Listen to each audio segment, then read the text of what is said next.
Welcome everybody to the HCW Indy review show, where we focus on the UK shows that myself or DP or RGX or Rate will attend.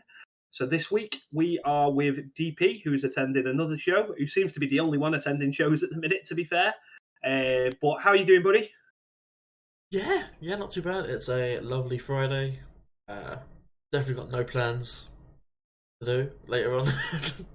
no more shows to watch or anything. No. Nothing like that. No. No. Well, this recording has started. We were meant to start at 9 o'clock. It's now 5 to 11. So, I mean, Yeah. take from that what you will, viewers. But we are here. We are live, and we are recording. So, let's not beat around the bush. Let's get straight stuck into this show. So, DP, you attended last night as well. So it's less than 15 hours ago. About that, yeah. DP, you attended Wrestling Goes Forth, presented by Head Drop. It's part of the Restival series that we've got going on at the minute. Is that correct? That is correct, yes. We got there. As a show, it was only 4 matches, but how was it? So it's quite a short show, really. Yeah, it was a very, well, not very. It was a shorter show than what you would usually expect from these. But like I said in my Twitter as well, like it didn't take anything away from the show. It was still I don't know fully into it, but it was a very good show despite the length being shorter. Yeah. So for anyone who does follow us on Twitter, DP did have access to the show Twitter to give us a few updates from his travel there, making sure he got there all right, because we were all pretty worried about him. You know what London's like at this time of year. And yeah, he just give us a brief outline of his experience of the show without going too much into it, because obviously we're now going to review it. So a lot of these matches were British rounds matches, which means they were 2 out of 3 falls. But do you want to explain what the British rounds actually is for anyone who isn't familiar? Yeah, so founded in 1802. I actually thought you were going right back there. I was like, no ways, he's not going back to 1802. No, so British Rounds is literally like, if you've seen NXT UK, it'll be like the UK Heritage stuff they do, where it's 6 rounds of 5 minutes with approximately 20-30 seconds break in between pins, submissions, count-outs, whatever. They end the round when they happen. So if it's like, I don't know, 2 minutes left in the round, someone's pinned, end of that round. Yeah. And then on to the next round. But yeah, so it's 6 rounds of 5 minutes, consistent on 2 out of 3 falls. So basically the first of 2. Yeah. Nice. Yeah, so it's like standard 2 out of 3 falls, but they're in rounds. Yeah. Is that right? Pretty much, yeah. Was this your first time attending this show? That's like, right. Have you been to one of these before? Yeah. So what did you find like the environment like? Because we do ask this regularly, because you've been going to a lot of new shows. So what sort of environment were you in? So yeah, this is Restival. My first time going to it. It's like a series of, I believe, 6 shows over 3 days, but based in the Pleasance Theatre down in Islington. Very cozy. Very intimate area. Yeah, nice. Well, I mean, you showed me some of the pictures that you'd taken, and yeah, it did look like it'd be like there was tables set up by the ring, which would look ideal for a couple. It was like you're just waiting for your waiters to come around with the wine and stuff. But no, like you said, it did look like really, really good. The thing that struck me most was the no apron on the ring, but I mean, it is what it is. But yeah, it looked like a really good setup for the show that it was. So, but you enjoyed it as a show, yeah? Yeah, absolutely. Yeah. Good stuff. So you enjoyed it as a show, which means we now have to review it.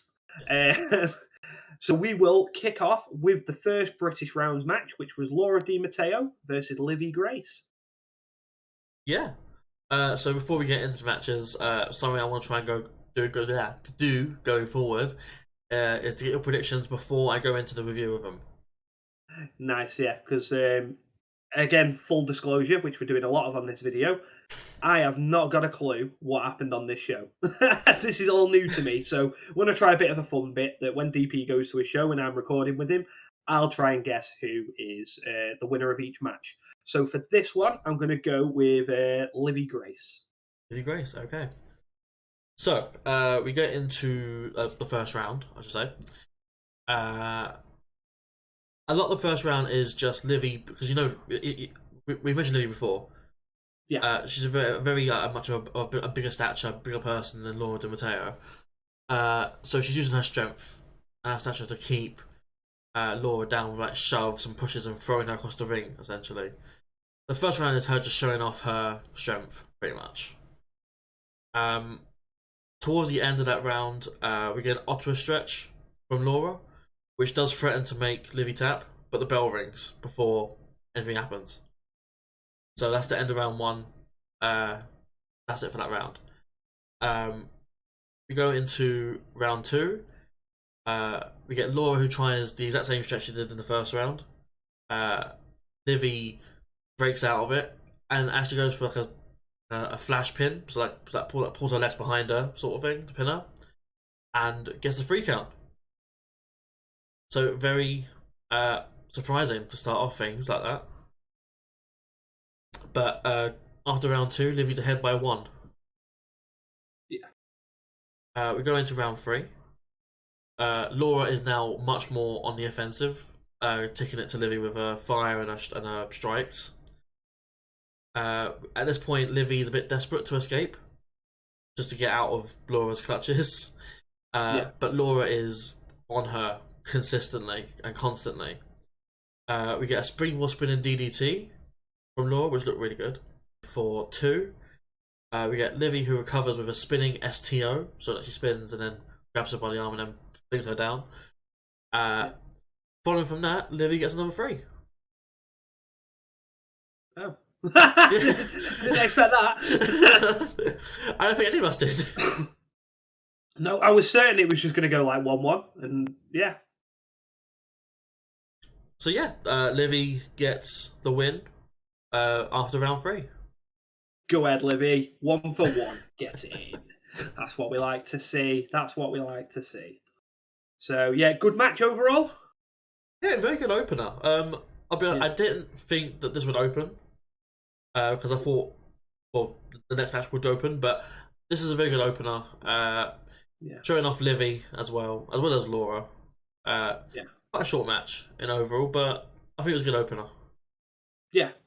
And that's what, like we said, we say this all the time. Your opener, it sets your card up, doesn't it? You need to have a good opener. Yeah. So they seem to have had one. So let's move on to the next match, which is also a British rounds match, which was Jerry Bakewell against Mike Bird.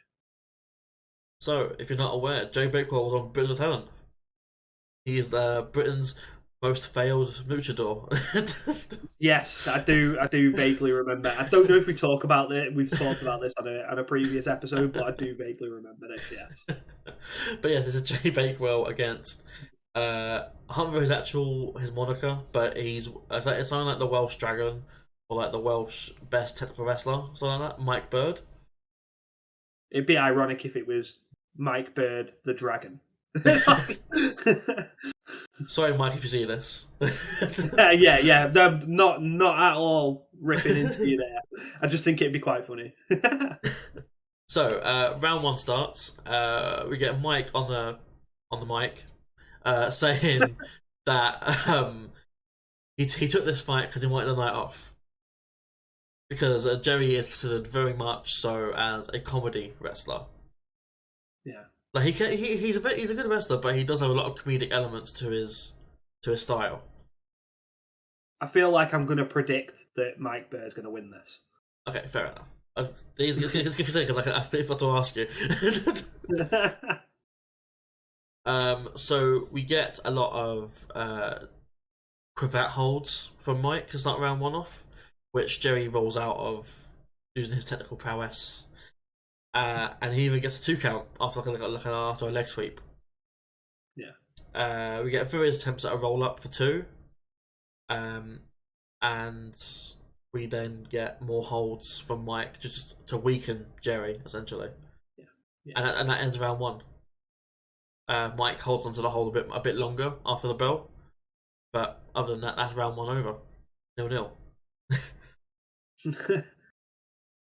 Round 2 begins. We get a lot more of the same, with Mike in control with it. I do a lot more holds, weakening down Jerry. At this point, I commented that the crowd are very behind Jerry. We get a lot of Jerry chants. We're getting a lot of easy chants, which is his thing as well. Someone's chanting about Amanda Holden, who likes him because of BGT. Simon Cowell chants as well, and which made really no sense, but whatever. I understand the Amanda Holden chants, I'll be honest. But yeah, a lot like Jerry, do it for the kids, do it for your kids. he has 13 of them, by the way, if you're wondering. Was it? Jesus. You're gonna have like a faction of Jerrys. Is that can you imagine? when they're all old enough to wrestle? The Jerry crew. But Jerry uses the support of the crowd to get back into things with a backdrop, which is a 2 count. We then get a spot at the end of the match where Mike's in control again, and he got hold of Jerry's arm, and he folds it and folds his elbow, and puts it against the ring, so his hand's on the mat, and then he stomps on the elbow. Does that make sense? But that ends round 2 with Jerry in a lot of pain. Yeah. So it's still a 0-0 at this point. Round 3 begins. You'll see a theme here, I think. But we get more limb-based offense from Mike. Based on the arms. Jerry eventually activates his hot streak and goes on a Jerry smash. So be it. Gets Mike in the corner. Does a lot of hip thrusts. He traps Mike counters it, and traps Jerry in the corner with a knee choke. He goes for a middle rope move, does Mike, and Jerry catches him for a Northern Light suplex for 2. Mike gets a submission on Jerry, which is like a half cattle mutilation. It's like he twists the arm behind the back and then flips over a bridge. Yeah. Hold on to the arm. So during that move, Jerry does tap. So after round 3, Mike is ahead 1-0. Yeah. So round 4 begins. Mike is still very much over Jerry. He's still very much in control of this match. Jerry gets a leg trip on Mike, followed by a splash for 2. Mike gets control again from that, but a huge no hit from Jerry gives him a chance to hit a backslide pin, which gets a 3. Yeah, 1-1. So it is indeed 1-1. Post round, Mike attacks Jerry again, and Mike gets his first public warning. Right. Okay. So they didn't clarify, but the public warning, I believe it's I think it's 3 and you're out, and you lose basically. Yeah. But yeah, Mike set up a public warning, and it's 1-1. Round 5 begins, and we get immediate strikes to the corner from Mike, who is just, at this point he's effed off that he's lost 1 round. We get a corner foot choke from Mike. We get Jerry who's becoming some uppercuts. We get an exchange of forearms between uppercuts between the 2 of them. Jerry wins this, and he follows with a back body drop and a suplex for 2. Jerry attempts the claw on Mike, but Mike is able to stop this with a kick to the gut. Both men are then taken out by a shoulder tackle and headbutt on each other. So Mike does a shoulder tackle on Mike, and Jerry does hits a headbutt at the same time. So both men are down. We then get a spot a bit later on where Jerry attempts to claw again, but Mike again thwarts it. But Jerry's got another hand and hits the claw on the other hand. Is that like the claw from Toy Story, where it's like the claw? But after about a few seconds of being in the claw, Mike taps. Oh, what? Yeah. Jay Bakewell wins round 5 and wins overall 2-1. This is some garbage. I'm joking. But thankfully, Mike isn't too annoyed because post-match he offers a handshake. Oh, fair enough. Didn't see that coming. But overall, good match, and it went a bit longer. Yeah, absolutely. It went a bit longer, as you know, round 5, round 3 before.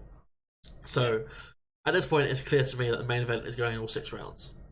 Yes, I was going to say there's definitely a theme. You've had a 4-rounder, 5-rounder, and then 6. Yeah, precisely. I think it's just booking 101, really. Yeah, no, that's fair enough. So that leads us into the Wrestling Resurgence Tag Team Championship match, which is BDSM versus Ronnie Knox, and Thug, spelled Fug. Yeah. Yes. So something I didn't tell you before recording was, unfortunately, due to whatever reasons, Crowley and Clementine weren't able to be there. Okay. To BDSM. But they did find replacements. People who I'm assuming were already there for Festival. Yeah. So they play the music, and it's this classical music, and I'm thinking, why do I know this music? Yeah. And then so like behind the ring is like it's like a stairway balcony catwalk thing. Yeah. And that's where they all enter from. And sure enough, out comes Progress World Champion Spike Trivet. Nice. And Rhea O'Reilly. Irish, I believe. Yeah, it sounds very Irish, I'll be honest. This is my first time seeing Rhea and Thug, so I'm not overly familiar. Yeah. But I know the name through passing and all that, but... Yeah. So we get into the match. This is a mixed tag, but not like a TV mixed tag, so the women can fight the men. Right, okay, yeah. So proper intergender. Yeah, precisely.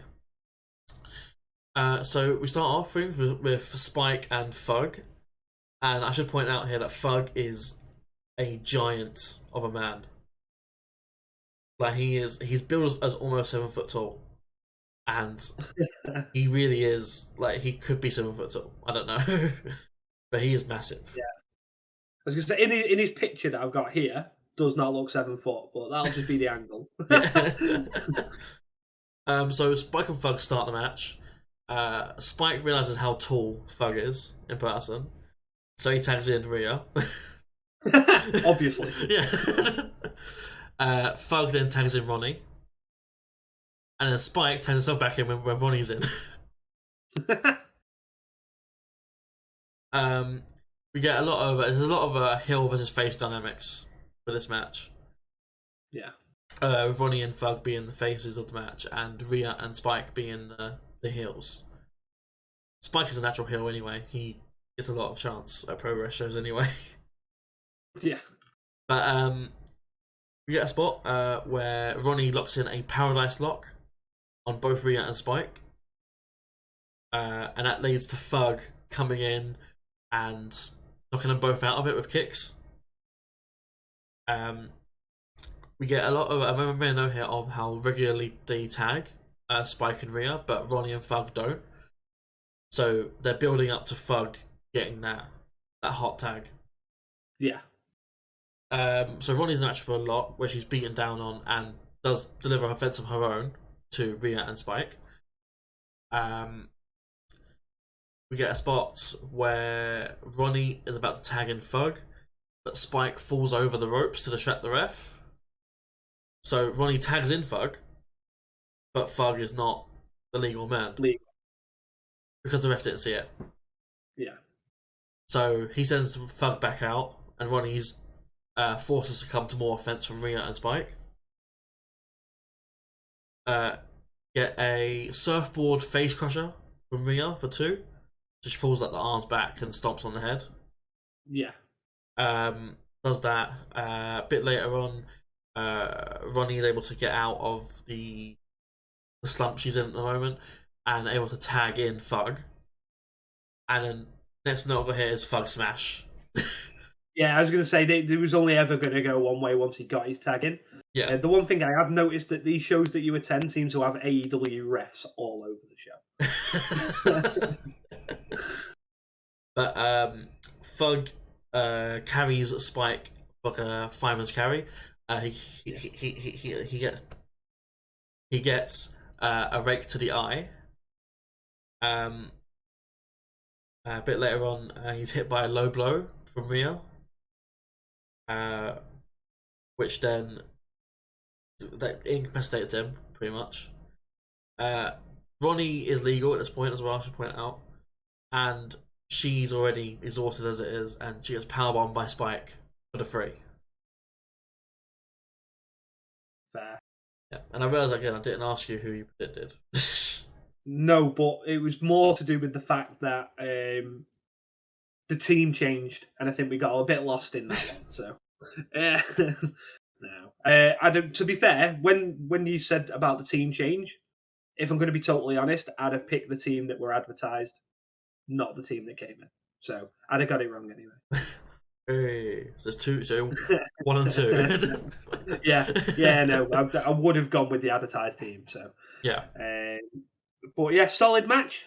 Very solid match, absolutely. This started as a nice little breakaway from the British round style. Yeah, as well as this was one fall, very standard rules. Yeah, it just serves as a nice little breakaway from the British rounds, technical style. Which now that we already alluded to the card only being 4 matches, so that's going to bring us to the main event, and we've already speculated on what's going to happen here, and that it's going to go the full 6 rounds. So that brings us to what is being billed as a sensational first time ever contest in the British rounds, which is Kanji versus the OJMO. Yes. So this is precisely that. First encounter, a main event in any company. Yeah. Really. Obviously Oku's on his slump at the moment since losing with Conor Mills. Yep. At Rev Pro, but he's since then he's lost a few matches and all that. So I am gonna pick him. So fair enough. Round 1 begins, and we get a lock up. I think this is the first time that a lock up actually happens to start things off. Right. Yeah. I could be wrong, but it's just something I made a note of there. So I thought maybe. We get Oku who takes a break very quickly. He goes to the outside, takes a breather. Say outside, I mean the stage by me. Yeah. And yeah. There's a lot of crowd interaction at the beginning of this match. So like some crowds cheering for Kanji, some crowds cheering for Oku. Oku tells us to choose one. Basically, who are you cheering for? Not both of us. Who are you cheering for? Yeah. And then someone in the back says, "Oku, stop being a wuss." And that genuinely gets him staring at the guy. Like, yeah. Oku is just staring at him. Yeah. And that allows Kanji to get him in a wrist lock. So he'll work Kanji using the crowd to advantage. Yeah. But no, we get a headlock then countered by Oku. Kanji throws, but is then caught by a shoulder block. We get a face lock from Oku, which is a theme for the last bit of this round. We get a series of submissions, ending with an ankle lock, followed by an ankle slam from Kanji, which is followed by a leg drop on Oku's head, and then a triangle choke, which is Kanji's specialist submission. Yeah. But the bell goes before anything can truly happen. So that was the end of round 1. 0-0. Round 2 begins. Again, Kanji has control here with wrist locks again. We get a backstabber from Oku, which gives him control. Oku proceeds to lock in a bloody, brutal half crab. So he has one leg and he fully twists the leg. Like Kanji's leg is like her foot is touching her head. Oh dear. Yeah, it looked brutal. And Kanji taps, naturally. Yeah. So breaking someone in half. Yeah. So Oku wins round 2. So 1-0 to Oku. Round 3 begins. We get a scramble for control between the two of them. We get a suplex from Oku. We get Oku digging his knee into Kanji's spine. We get a pin for 2. We get a PK to Kanji's back. We get a backbreaker from Oku. We get Kanji, who's really in a tough spot right now, going for some desperation slaps over to Oku. Oku comes back with a strike. We then get Oku coming with a back stretch hold and into a pin for 2. Oku gets hit in the head, gets hit in the back by Kanji. But Oku is able to roll through and hit a half crab again. So you got the half crab in. Kanji's about to tap. Bell rings. So saved by the bell. Oku keeps the hold on post bell. So Oku gets his first public warning. End of round 3, 1-0 Oku. Round 4 begins. Oku is like frothing at the mouth to get this round started. Like he knows he's got it in the bag. So bell rings, he runs forward with a senton, hit Kanji in the corner, she ducks, she gets out of the way. Kanji then grabs him by the wrist and hits a spinning back fist. Yeah. And that knocks out Oku for a 3 count. Yeah, when you said he was like, you knew it was going to come back to haunt him. Like he was wanted to get going. You knew he was going to miss his first move and just be pinned really quickly. Yep. Like, and I haven't even watched the match. I mean, so it was just like just the way you described it. I was like, this next fall is definitely going to be over very quickly now. Yeah. So Kanji gets the pinfall victory after round 4. So we're at 1-1 now as we enter the last 2 rounds. Round 5 begins. Oku does not want to begin this round whatsoever. He wants to take more time to get a breather. Yep. So both of them are exhausted. They're both exchanging blows with forearm strikes, and then we get a super kick from Oku. Kanji throws Oku over the ropes, traps him in the ropes, and hits an uppercut. Then puts him in the corner by the turnbuckle and does an over top knee drop into Oku's head. Oku then proceeds to pull Kanji's arm into the post. Oku attempts a superplex, which is caught by Kanji, who knocks him to the apron. But he's able to get up and hit a super kick on Kanji on the turnbuckle. Oku then slams Kanji into the turnbuckle from a backbreaker position, so that drops her onto the turnbuckle. And then hits a frog splash for 2. He then hits a springboard moonsault for 2. After this, Kanji is able to recover a bit and hits her spinning back fist on Oku, which knocks him out again. But as she's rolling to get the pin, bell rings. Oh. So end of round 5, it's 1-1. Truly anyone can take it, really. So what happens? So say if there's no winner at the end of this round, what happens? They never said, which made me think there's going to be a winner in every match. Yeah, no, it was just like I didn't know whether they had a ruling in place for it. I would assume if for whatever reason they went to a full 6 rounds and there was no clear winner, that they would just go into a normal rules match and just like first victory. Fight to the finish. Yeah, I'd assume so. Or there's judges somewhere hidden away.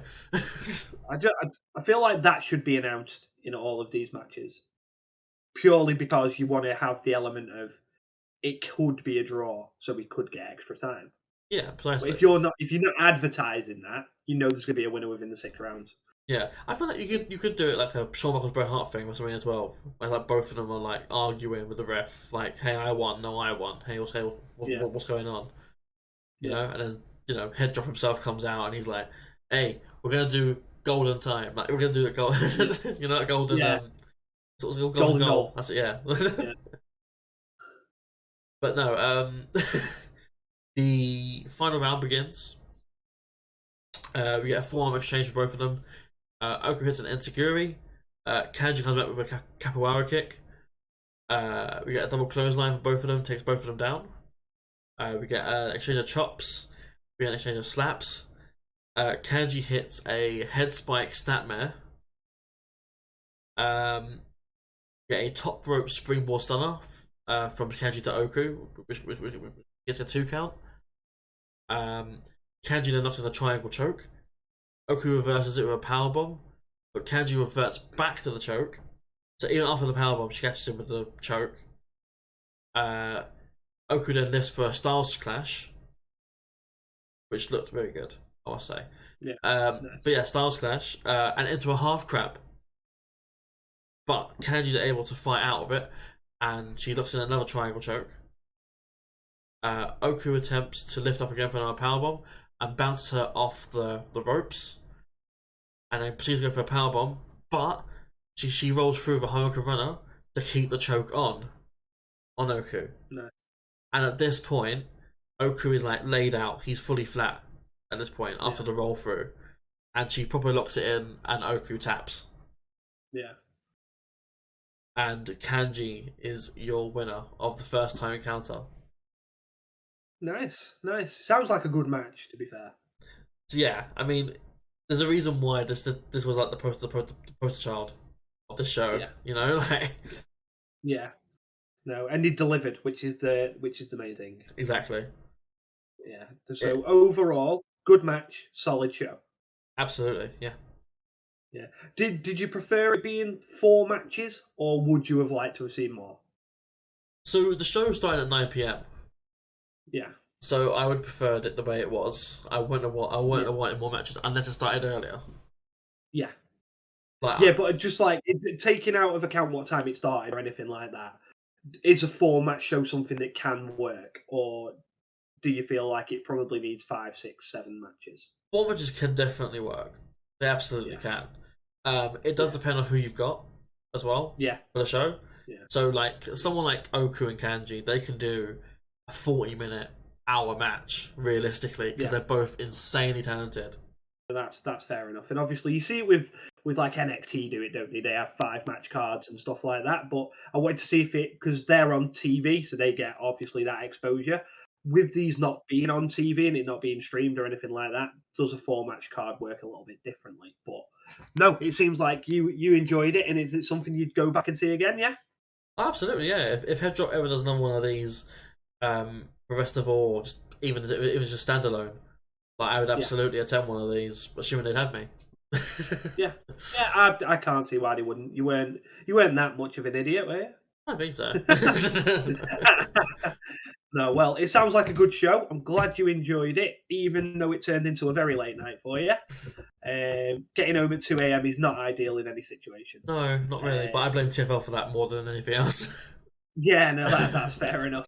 No, I had the same experience coming back from Clash. I didn't get into like 3:30. So yeah, it's a bit of a pain. But yeah, as long as you enjoyed yourself, buddy, that is the main thing. And that, ladies and gentlemen, brings an end to today's review. Before we end, I want to give a quick shout out to Head Drop themselves for putting on a fantastic show, and also the host of the show, indie wrestler Bo Bells, who was absolutely phenomenal in her role as a host. Yeah. There was like bits here and there where she made a couple of mistakes, but she was naturally charming, connected with the crowd, and did everything that you can expect the host to do. She was absolutely fantastic. Yeah, so when it comes to mistakes and stuff like that, we're lucky when we do this, is that we have post-show editing. She's live. Yeah, exactly. So mistakes are going to happen, but if she was good at what she did, doesn't matter. No. It is what it is. Like, everyone, day to day, makes mistakes. Whatever. It is what, like I said, it is what it is. But yeah, so now I will actually end the show. So it'll be goodbye from DP, goodbye from myself, Rozzy. Make sure you check us out on our YouTube channel and follow us at the HCW show on Twitter. All of our individual Twitter handles are in the description in the video, as well as you can see mine and DP's on screen. So, goodbye from me. We'll see you on the next one.